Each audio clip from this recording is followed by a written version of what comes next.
রজব থেকে রমজান 10টা প্রিপারেশন আপনি নেবেন।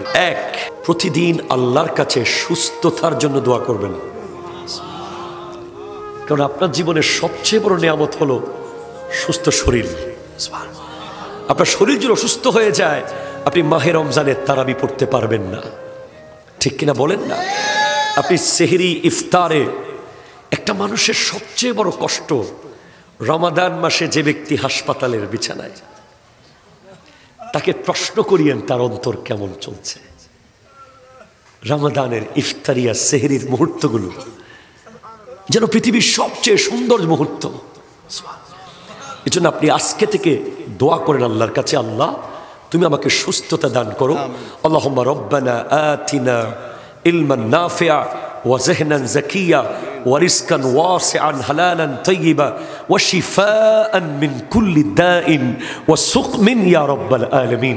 আল্লাহ তুমি আমাকে, আমাদেরকে এলম দান করো, উপকারী এলম, জেহেন দান করো, মজবুত জেহেন, রিজিক দান করো, প্রশস্ত রিজিক, হালাল রিজিক। দোয়া করবেন। দুই, ইবাদত এবং তিলাওয়াতের অভ্যাস খুব জরুরি। আপনি প্রিপারেশন নিয়ে মাঠে নেমেছেন আর প্রিপারেশন না নিয়ে নেমেছেন, আকাশ পাতাল বেশ কম হবে, যতই ভালো প্লেয়ার আপনি হন। আপনি যদি আগামীকাল থেকে শুধু 2 লাইন করে কোরআন শরীফ পড়েন, কালকে 2 লাইন পড়েন, পরশু 3, তারপরে 5, তারপরে 10, তারপরে 1 পৃষ্ঠা করে পড়েন। রজব থেকে আপনি পড়া শুরু করেন, শাবান পুরো পড়বেন, দেখবেন রমাদানে কোরআন আপনার বন্ধু হয়ে যাবে।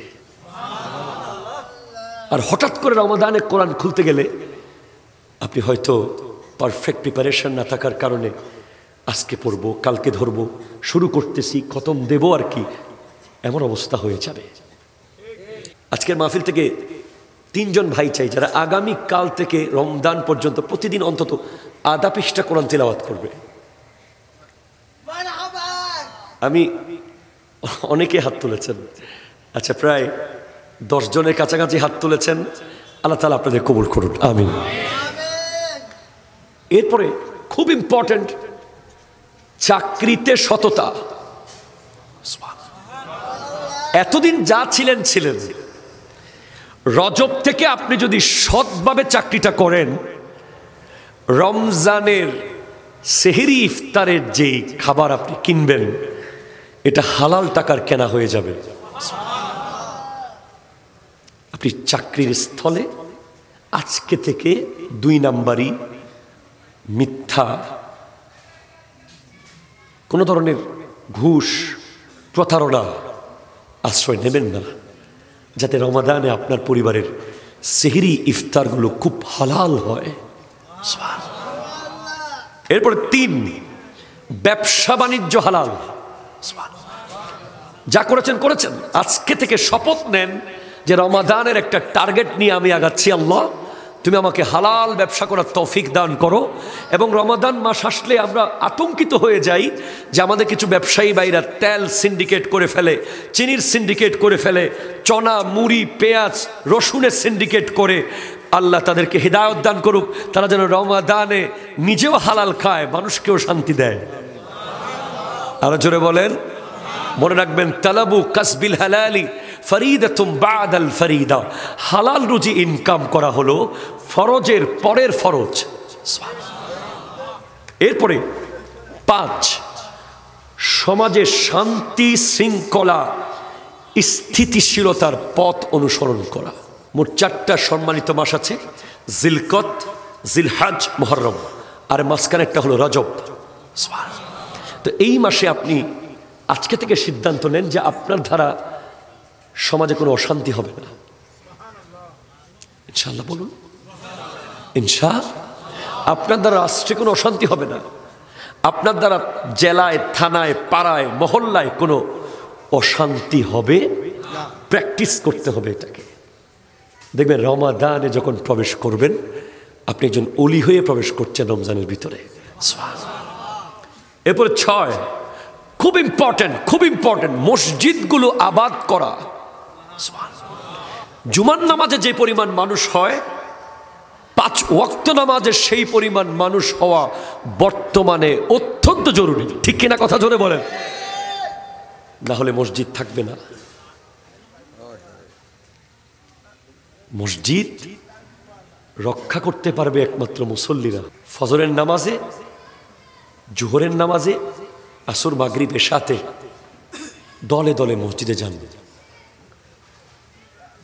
মানুষ লজ্জা দেয় আমাদেরকে। কিছু মুসল্লি হারিয়ে গেছে, রমজানের পরে বলে একটি হারানো বিজ্ঞপ্তি, অমুক মসজিদ থেকে একদল মুসল্লি হারিয়ে গেছে। এই লজ্জা রাখবো কোথায়? কেন হারিয়ে যায় আমরা? আগে থেকে প্রিপারেশন, প্রস্তুত, নিয়মিত অভ্যাস করি না। তাই রোজার আগের দিন ঢুকি, ঈদের পরের দিন বের হয়ে যায়। আজকে থেকে নামাজে সিরিয়াসলি মসজিদে যান। শীতকাল এক বড় নিয়ামতের কাল। হাদিসে আছে, কনকনে শীতে যারা উজু করবে তাদেরকে আল্লাহর আরশের ছায়ার নিচে রাখা হবে। এরপরে 7, মক্তবগুলো আবাদ করেন। কি বলেন তো? মক্তব আছে না নাই বলেন না? অনেক ছেলে কোরআন নিয়ে ফেলবে 2 মাসে। আপনার ছেলেকে আজকে বক্তব্য দেন, 1.5 মাস সময় আছে রমজান আসতে আসতে, সে 1.5 মাসের মধ্যে হয়তো কোরআন শরীফ নিয়ে ফেলতে পারবে, হয়তো সে কোরআন শুদ্ধ তিলাওয়াত শিখে ফেলতে পারবে। এবং আপনিও যান মক্তবে। যদি আপনার মনে হয় আপনি কোরআনুল কারীমের মাখরাজ ঠিকভাবে আপনি উচ্চারণ করতে পারছেন না, আপনার তিলাওয়াত অশুদ্ধ, আপনি রমাদানে, শাহরুল কোরআনে যেন আপনি শুদ্ধ তিলাওয়াত করতে পারেন, আপনি আজকে থেকেই কোরআন চর্চা শুরু করুন। সন্তানকে বক্তব্যে পাঠান। 8, ঝগড়া মুক্ত জীবন। এমনিতেই সম্মানিত মাস, এটার জন্য ঝগড়া, ওটার জন্য ঝগড়া, এটার জন্য কথা কাটাকাটি, এটার জন্য আমার মা বোনেরা স্বামীর সাথে, স্বামী স্ত্রীর সাথে আগামী 2 মাস আমরা কোনো ঝগড়া করব না। আমরা রমাদান মাসে প্রবেশ করব ঝগড়া মুক্ত জীবন নিয়ে। এরপরে 9, যে কোনো হারাম কাজ বর্জন করা। যে কাজটা মনে হবে যে আপনার কাছে আপনার দিলে একটা বাড়ি দেবে, এটা করিস না, ঠিক না, ওটাকে আপনি কালকে থেকে ছেড়ে দেন। একদিনে আপনি 100টা ছাড়তে পারবেন না।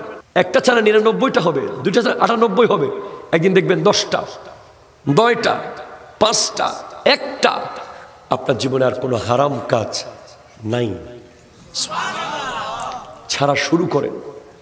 লাস্ট 10 নম্বর, প্রতিদিন অন্তত 10 বার, সর্বোচ্চ 70 বার ইস্তিগফার পড়া।